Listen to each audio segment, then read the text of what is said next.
needs to be done within us as a people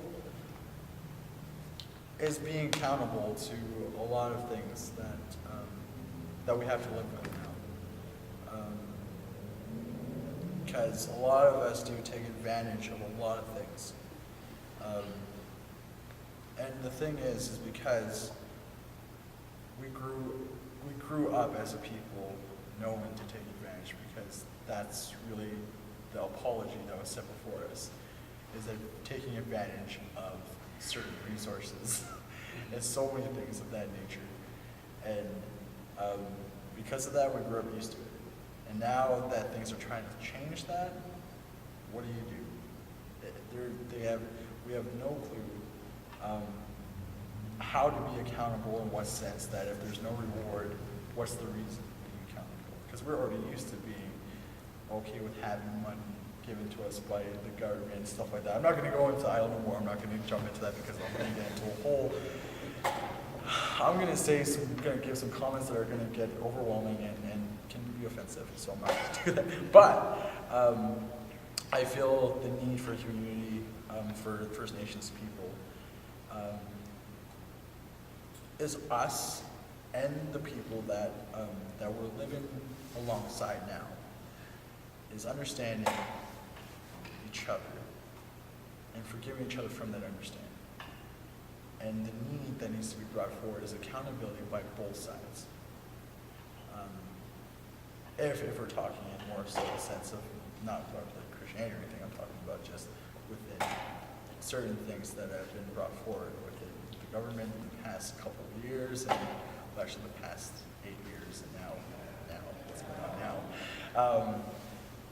I feel that's where it really is an apology on both sides. First, I think, obviously, from my standpoint, where I stand, is that it obviously comes from you guys first, but then us understanding that it is an apology and apologizing back, saying we're sorry for taking advantage of some of the things we've given us. We're sorry for being who we are and stubborn. And because we are, and I'm not trying, I love the people, obviously. I love who I am. I love my nation. But we are very stubborn.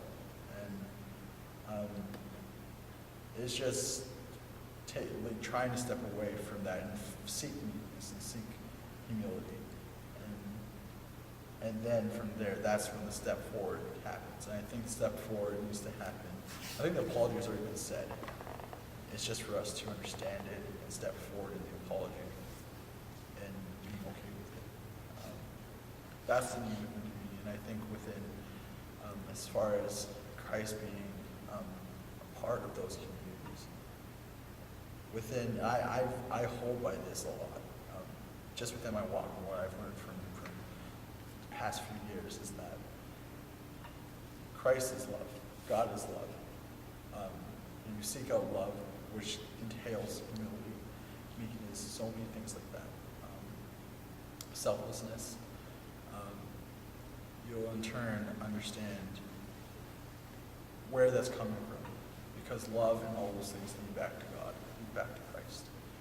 Because like you said, Christ is in everything, and is of everything.